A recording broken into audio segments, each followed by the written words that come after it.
नमस्कार साथियों। ये आज सेकंड सेक्शन है। मैंने इससे पहले आपको पहला सेक्शन मैंने आपको बता दिया था, वोल्टिंग सेक्शन। अब हमारे ये सेकंड सेक्शन है जो बैटरी सेक्शन है। मैं आज इसमें आपको बताऊंगा कि ये सेक्शन काम कैसे करता है, लैपटॉप बैटरी मोड पर कैसे काम करता है और ये बैटरी चार्ज कैसे होता है। तो देखिए, मैं आपको बता दूं, इसमें कुल मिलाकर 5 ही पिंस होती है। जो बैटरी कनेक्टर होता है लास्ट में जो है 5 पिन का ही कनेक्टर होता है। इसमें एक पिन ग्राउंड होती है, एक डेटा का होता है, क्लॉक का, टेम्परेचर का, और एक प्लस का, पॉजिटिव सप्लाई का होता है। अब देखिए, ये जो लैपटॉप है, लैपटॉप बैटरी मोड पर काम कैसे करता है और अडॉप्टर मोड पर काम कैसे करता है।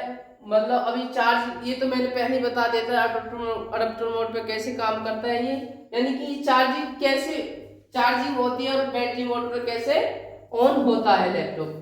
तो देखिए, बैटरी के पॉजिटिव सप्लाई बैटरी के प्यार से होते हुए डिस्चार्जिंग मोस्फेट पर जाती है।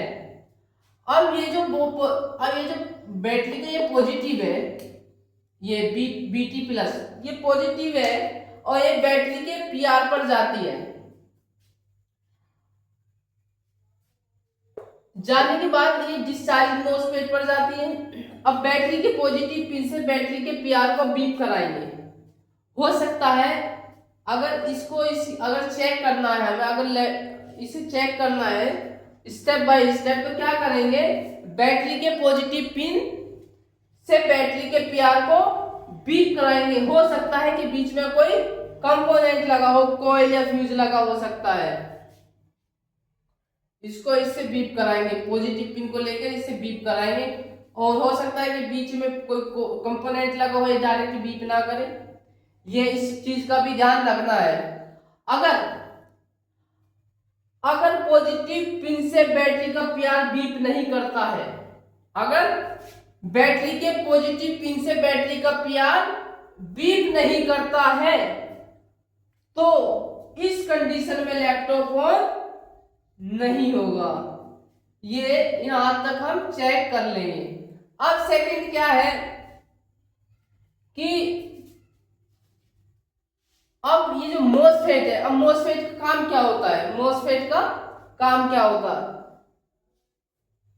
तो ये बैटरी की सप्लाई को लेकर डिस्चार्जिंग मोसफेट का जो काम होता है, वो बैटरी की पॉजिटिव सप्लाई को बैटरी के प्यार से होते हुए डिस्चार्जिंग मोसफेट पर जाती है और इसको लेकर पीआर कॉमन पॉइंट को देता है। तो यहां से सप्लाई आउट हो जाती है।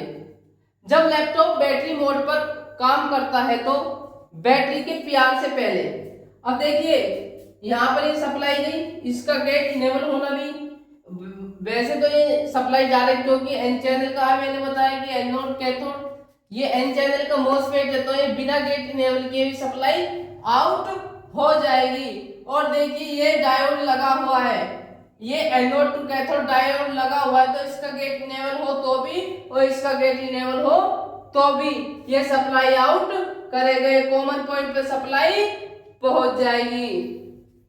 अब जैसे ही ये सप्लाई कॉमन पॉइंट पर पहुंचती है तो ये अपना काम शुरू कर देती है। रही इसके इनेबल होने की बात, तो इसका पीआर से पहले ही सप्लाई जाने से, जब बैटरी मोड पर काम करती है तो यहां से सप्लाई जाकर चार्जिंग आईसी को ऑन कर देती है। अब जैसे ही ये सप्लाई ऑन हुई तो ये बैटरी मोड पर काम करता है। अब ये चार्जिंग कैसे करता, अब ये तो हुई बात कि लैपटॉप बैटरी मोड पर कैसे काम करता है। तो मैंने आपको बताया कि बैटरी की हाँ गई सप्लाई बैटरी के पीआर पर, पीआर से डिस्चार्जिंग मोसफेट का काम ही ये होता है कि बैटरी के पीआर से सप्लाई लेकर कॉमन पॉइंट को देना, देकर फिर वो आईसी पर आईसी पर पहुंचेगी जब जब उससे पहले आईसी की रिक्वायरमेंट पूरी होगी। रिक्वायरमेंट पूरी मतलब चार्जिंग ऑन होने के लिए यहाँ से पहले ही इसको सप्लाई मिल चुकी होती है। अब देखिए ये तो बात हुई कि ये लैपटॉप बैटरी मोड पर कैसे काम करता है। अब सेकंड बात ये आती है कि ये चार्ज कैसे होता है। माइंड में ये कंफ्यूजन रहता होगा कि ये चार्ज कैसे होता है। अब देखिए चार्जिंग सेक्शन ओके होने के बाद एसी ओके और एसी ओके या एसी इन का सिग्नल निकालेगा और ये एसी ओके जब ये इसकी रिक्वायरमेंट पूरी होगी तो एसी ओके या एसी इन का सिग्नल निकालेगा जो आईओ पर चला जाएगा और आईओ को बता देगा, आईओ को ये बता देता है कि सब कुछ ठीक है। इस आईओ के बता देता है कि सब कुछ ठीक है।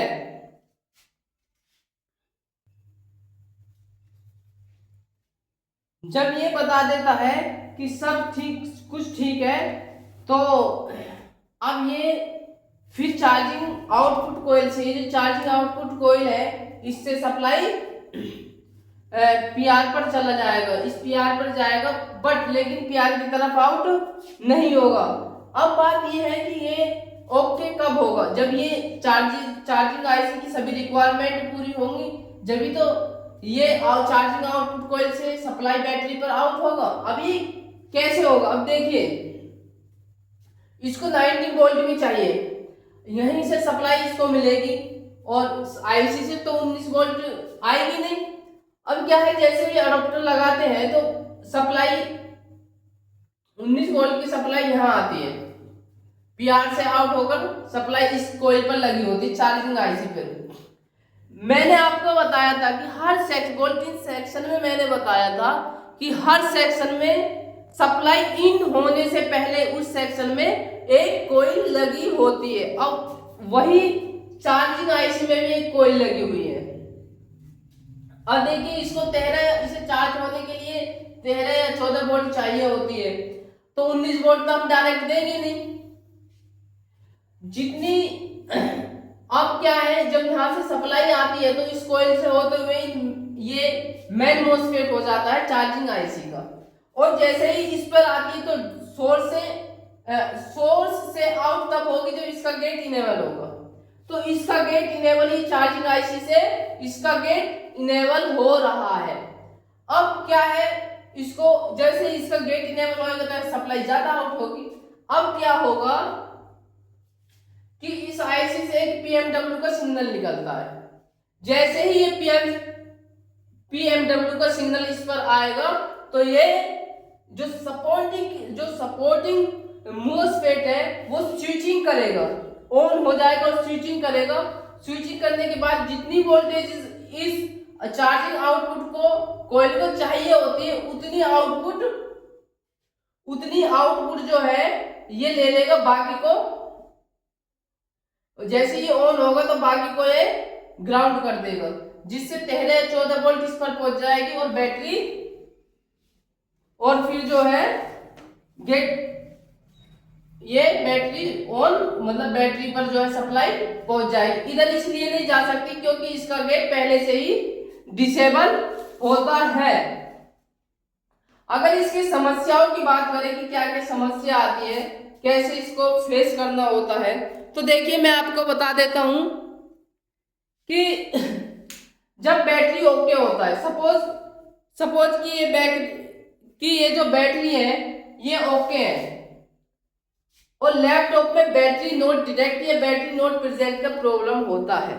अगर ये बैटरी ओके है, नया बैटरी लगाया है और उसके बाद भी लैपटॉप में बैटरी नॉट प्रेजेंट या बैटरी नॉट डिटेक्ट का प्रॉब्लम आता है तो देखिए इस कंडीशन में क्या करना है।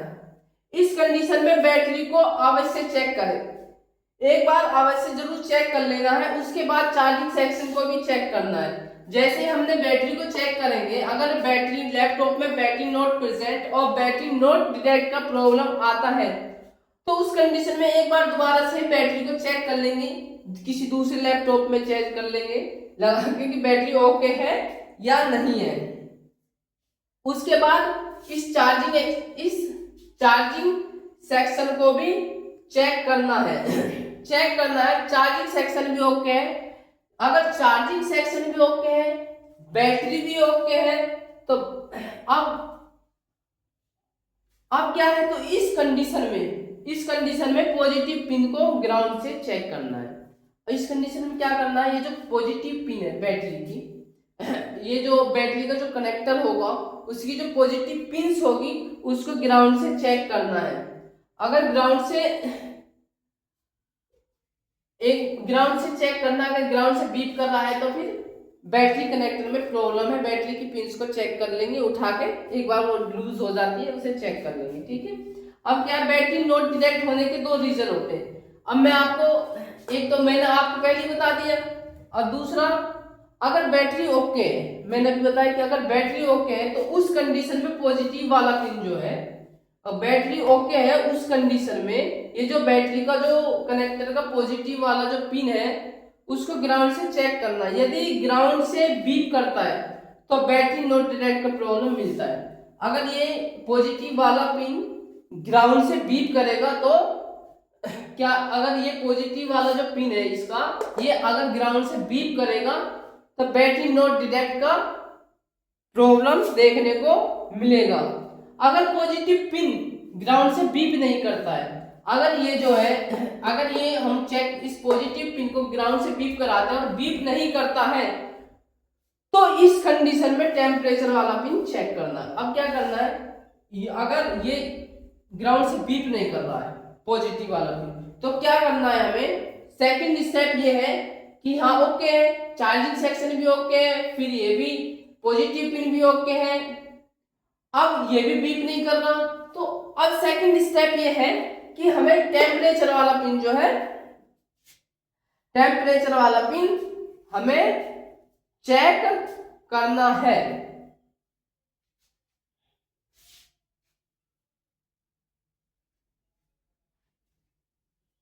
और इस पर जो टेम्परेचर वाला पिन है इस पर हमें 3.3 वोल्टेज देखने को मिलता है। और ये जो है, ये सप्लाई डायरेक्ट आईओ पर जाता है, ये सप्लाई जो है डायरेक्ट आईओ पर जाता है। बीच में एक, यहां से देखिए ये आईओ है, ये टेम्परेचर है, ये बीच में जो होता है ये 100 किलो ओम का रजिस्टर लगा होता है। बीच में एक 100 किलो ओम का रजिस्टर लगा होता है। फिर इस पर टेम्परेचर पर 3.3 एलडीओ की सप्लाई, ये जो सप्लाई है देखिए, ये जो सप्लाई इस पर आती है ये पुलअप के लिए होती है, और ये एलडीओ स्टेप डाउन सेक्शन से आती है, ये पुलअप करती है।